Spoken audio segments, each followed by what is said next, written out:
자, 그럼 1번부터 시작하겠습니다. 에세이로 넘어가기 위해서는 독후감을 좀 벗어날 필요가 있어요. 보통 느낀 점, 감상 거의 다 이렇게 쓰거든. 그렇지만 이제 에세이니까 굳이 안 넣어도 괜찮습니다. 책을 직접적으로 언급하는 표현을 할 필요 없다. 이 책을 읽으면서 나는 이 책을 덮은 후 서평이나 북리뷰를 쓸 때는 책에 대한 평가를 이렇게 많이 써줘도 좋아요. 에세이는 이런 식으로 안 써도 됩니다. 나는으로 시작하지 않아도 된다. 너무 교훈적으로 모범적으로 쓸 필요 없어요. 이 책을 읽은 후 내 인생은 180도 달라졌다. 소리내어 읽어보면요, 어색한 부분, 맞춤법 틀린 게 잘 보여. 문장이 너무 길지 않은지 체크할 수 있어요. 내가 쓸 때는 몰랐지. 근데 소리내서 읽다 보면 숨이 안 쉬어져. 중복된 표현, 자기도 몰라 근데 반복하는지. 잘 쓴 글은 이야기하듯이 들려. 반대로 좀 못 쓴 글, 약간 설명문처럼 들려. 여러분의 구체적인 이야기를 써주시는 게 중요합니다. 이런 일이 있었다. 엄마와 이런 사건이 있었다. 일상적인 사건일지라도 특색 있게 묘사하는 연습을 하면 되는 거지. 그게 실력이야. 나는 대화를 넣어. 이런 거 괜찮아요. 자, 우리 진짜 작가는 어떻게 에세이를 쓰는지. 옷을 입는 것처럼 나는 매일 힘 입는다. 이 에세이가 왜 잘 쓴 에세이라고 생각하시나요? 굉장히 평범한 일상 사건을 가지고 굉장히 강한 여운이 남죠? 문장의 길이가 어때? 능력이 없어서 짧게 쓰는 게 아니라 짧게 쓰는 게 능력인 거야. 좋은 작가가 되고 싶다면 좋은 작품을 많이 읽고 많이 따라하세요. 자, 수상한 안경점부터 시작할게요. 자, 몇 년 전쯤이었나 전학을 온 뒤로 누구와도 연결되지 못한 채 맴돌기만 하던 나의 선이 눈앞에 아른거렸다.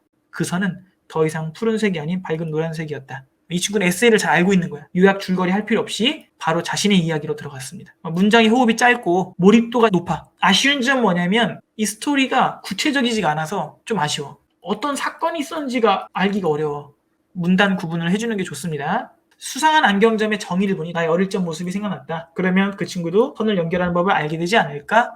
잘 썼어요. 약간 일기 같은 느낌도 들긴 하지만 일단 글이 매우 진솔하죠? 문장도 정확해서 교정할 것이 거의 없어요. 근데 이제 아쉬운 점은 뭐냐면 선생님 아까 전에 그랬죠. 약간 일기 같다고. 비유나 상징, 문학적인 표현이 약해. 내게 이어진 선들의 종류는 얼마나 많을까? 만약 선이 달까 말까 하면 내가 달려가 친구로 만들 것이다. 그래서 인싸가 될 것이다. 하하하하. 웃음으로 끝내는 거 좋습니다. 멋진 도전이에요. 전 이거 좋은 거라고 생각합니다. 작품 속에서 느낀 점을 친구의 구체적인 이야기와 경험으로 녹여낸 글솜씨가 탁월하다. 이 친구는 누군지 모르지만 굉장한 이야기꾼이야. 이 친구 글을 보면은 가식이 없고 진솔하면서 잘 표현하고 있다는 거. 굉장히 활발한 성격일 것 같다. 그리고 상상력이 뛰어나죠, 상상력. 문학적인 글쓰기 습관을 잘 갈고 닦으면 굉장히 매력적인 스토리텔러가 될 것 같아. 책을 읽는 내내 민기의 마음이 공감되었다. 지금 이 순간에도 누군가 나에게 선을 보내고 있을지 모른다. 민기의 앞길에 앞으로 꽃길만 남아있기를. 여운을 남기면서 잘 썼습니다. 자신의 구체적인 상황에서 시작한 거, 자신의 약점, 캐릭터에 대한 부러움 이런 것을 진솔하게 잘 표현했어요. 선을 손에 비유하는 것도 좋았어요. 근데 좀 아쉬운 점은 뭐였냐면 마지막 문단이 좀 더 구체적이면 어떨까. 자, 선생님 이렇게 바꿔봤습니다. 민기가 더 이상 수상한 안경을 쓸 수 없어서 아쉬웠다. 하지만 어쩌면 민기에게 눈에 보이지 않는 선이 더 이상 필요 없지 않을까? 눈에 보이는 손이 있으니까. 이제는 저 멀리서 누군가를 관찰만 할 필요가 없다. 자신의 손으로 누군가에게 다가갈 수 있으니까. 나도 오늘은 늦게 퇴근하실 부모님에게 먼저 손을 내밀어야지. 손이야말로 가장 분명한 선이니까. 손과 선을 가지고 언어적 유희를 사용해서 작성해봤고, 민기의 앞길에 꽃길이 있기를 이렇게 쓰는 것보다 어때요? 좀 더 구체적으로 오늘 늦게 퇴근하실 부모님에게 손을 내밀어야지. 괜찮나요? 이런 식으로 첨삭을 해봤습니다. 자, 페인트는 3편을 첨삭을 했는데 시간상 요약하면서 첨삭을 해줄게요. 이거 꼭 수업 끝나고 나서도 이 친구들이 쓴 글을 여러분이 꼭 읽어보셨으면 좋겠습니다. 아이들이 원하는 부모란. 나는 항상 부모님을 나를 위해주고 나를 보살피고 나를 사랑하는 존재로만 알아왔다. 그러나 이렇게 사랑받는 내가 있는 반면 부모님에게 학대당하고 상처받는 아이들도 많다는 것을 이 책을 통해 배우게 되었다. 자, 그 다음 이 문단을 보시면 여기는 이제 요약 정리라고 보시면 돼요. 그냥 이건 참고하고 넘어갈게요. 아직까지도 아동으로서 학대받은 마음의 상처가 남아있는 사람도 많다. 박은 술에 취한 아버지에게, 하나는 자기를 위해서라면 압박하던 어머니에게 모두 한 가지씩의 아픔이 있었다. 단순히 요약한 것이 아니라 자신만의 어떤 해석을 했어요. 부모는 아이의 탄생에 아주 중요한 역할을 한다. 제노와 NC 아이들이 프리 포스터와 함께 행복하게 살아가길 바랄 뿐이다. 아주 잘 썼죠? 네, 초등학생의 글이라는 것이 믿기지 않을 정도로 잘 썼고요. 또 작품에 대한 이해력. 기본적으로 이 친구는 작품을 아주 잘 이해하고 있어요. 등장인물들의 특징이나 갈등, 관계 이런 것들이 잘 드러나 있어요.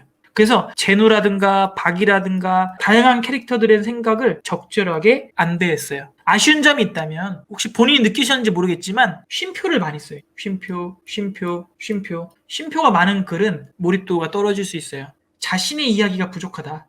어떤 사건이 있었는지 부모님과 어떤 대화를 했었는지 이런 것들이 있다면 훨씬 더 글이 풍성해질 것 같습니다.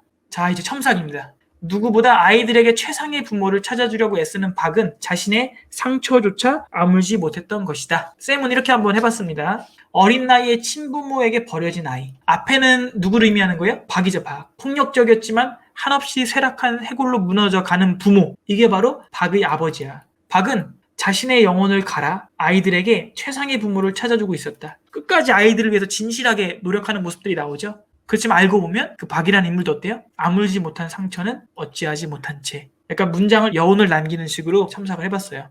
첫 문단 어때요? 서평이나 독후감 여기에는 좋지만 에세이를 쓸 때는 없어도 된다. 이해되시죠? 여기서부터가 이제 본인의 느낀 점이 이제 본격적으로 나와요. 맙소사부터. 자신을 양육해줄 부모를 면접하고 선택하다니 13세 밖에 되지 않은 내가 국가의 지원금과 연금을 목적으로 온 가식으로 가득한 부모를 잘못 선택하게 된다면 내가 감당할 수 있을까? 나는 엄마의 그늘에서 쉽게 벗어나지 못하는 보통 평범한 10대이기 때문일 것이다. 지금 본인의 의견을 잘 썼는데 여러분 이런 문장 어때요? 이 친구 특징이 생각이 되게 깊어요. 생각은 깊은데 문장이 전체적으로 좀 길어요. 이런 괄호 표현 있죠. 괄호 표현. 괄호 표현은 정말 자신 있지 않으면 쓰면 안 돼요. 그냥 부차적인 설명을 그냥 넣어야지 넣으면은 오히려 독자한테 혼란스러움을 줄 수 있어요. 자, 이 책을 읽으면 부모가 반드시 필요할까 하는 당연하지만 근본적인 문제의식을 불러일으켰다.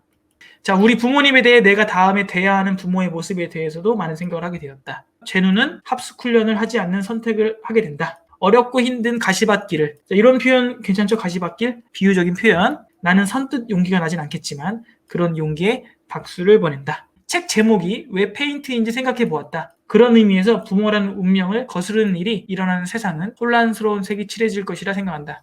일단 이 친구의 가장 큰 장점은 뭐예요? 여러분 느꼈어요? 어휘력이 정말 좋아. 그리고 사회적인 이슈, 어떤 책의 제목, 자신의 상황, 다양한 측면에서 고민하면서 글을 쓰는 흔적이 나타나요. 근데 약간 글이 딱딱하죠? 에세이 같은 느낌이 조금 부족해. 문학적인 에세이의 특징을 더 살리고 자신의 상황, 생각을 좀 구체적으로 표현한다면 완성도 높은 에세이가 될 것 같다. 자, 여러분 마지막 문단 만약에 첨삭하려면 어떻게 첨삭해 보시겠어요? 색깔이죠, 색깔. 그래서 예쁜 색, 어두운 색. 예쁜 색이 칠해질 수도 어두운 색이 칠해질 수도 있다. 어두운의 반대말은 뭐예요? 밝은 색. 예쁜 색의 반대말은 그건 뭐야? 못생긴 색인가? 이 두 가지가 좀 뭔가 비교가 좀 이상하고 부모라는 운명을 거스르는 일이 일어나는 세상은 혼란스러운 색?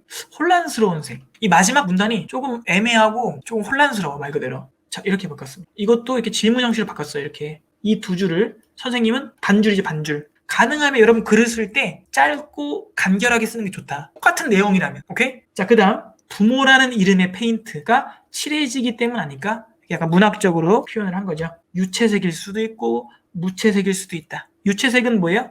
밝고 화려한 색. 무채색은 뭐예요? 흰색이나 검정색 같은. 그래서 선생님 어떻게 마무리 졌냐면 언젠가 무지개색 부모가 되기를 소망해 본다.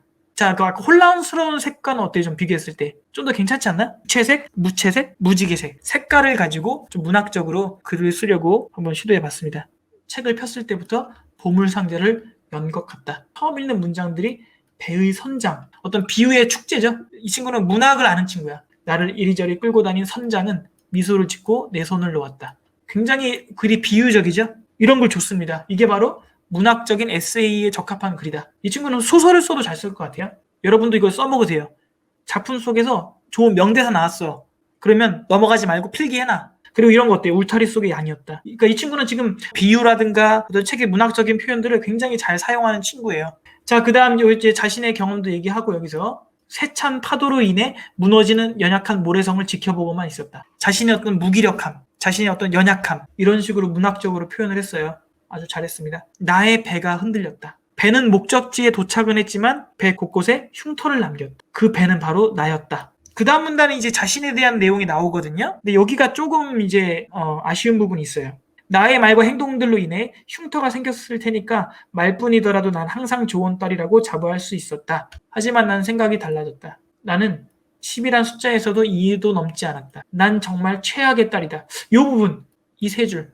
물론 이제 솔직하게 자신에 대해 쓰는 건 좋지만 부모님의 흉터를 지울 수 없다라든가 정말 초라하고 항상 모자란 딸이다. 여기서 갑자기 좀 너무 감정적으로 간 게 아닌가. 그게 조금 아쉬운 점이었어요. 하지만 난 다시 시작한다. 나에겐 부모님의 연약한 모래성을 지켜줄 사랑과 고마움이라는 것이 존재하니까. 그래서 갑자기 이제 급 해피엔딩으로 이제 마무리가 되는 글인데, 자, 총평. 굉장히 모범적인 에세이입니다. 잘 썼어요, 전체적으로. 이런 비유가 굉장히 탁월하고요. 자신의 감정, 생각의 변화를 흡입력 있게 잘 서술했어요. 마치 캐릭터와 생각을 교류하는 것 같은 감정이입, 통찰 잘 보여주었습니다. 아주 잘 쓴 글이에요. 다만 자신을 이렇게 자책하는 표현 자제할 필요가 있고, 부모와 실제로 나누었던 대화나 어떤 일화 이런 게 없어요. 아쉬웠던 부분을 선생님이 첨삭을 해봤습니다. 선생님은 이제 이 친구의 상황을 모르니까 상상하면서 쓴 겁니다. 상상하면서. 올해 초 학업 스트레스가 극에 달해 식사 중에 나는 숟가락을 딱 내려치며 엄마에게 소리쳤다. 그러니까 엄마가 해준 게 뭐냐고, 엄마가 날 위해 희생한 게 뭐냐고. 엄마는 고개를 숙이며 뒤돌아섰다. 엄마의 등이 한없이 작아지고 있었다. 자녀 면접이라는 것이 있다면 나는 실격이었을 것이다. 자, 이런 식으로 엄마와 있었던 실제적인 대화를 상상해서 부모 면접에서 자녀 면접이라는 상상력을 발휘해서 이렇게 글을 써봤습니다. 자, 그래서 이렇게 첨삭 3편 다 마쳤고요. 글쓰기도 습관이라는 책이 나왔어요. 그 여러분들이 쓴 그 첨삭 내용, 그 다음에 강의 내용 같이 구성했으니까 여러분도 같이 책을 쓴 거나 마찬가지. 생각 정리도 습관이다라는 주제로 6월 9일에 만나겠습니다. 감사합니다. 바이바이.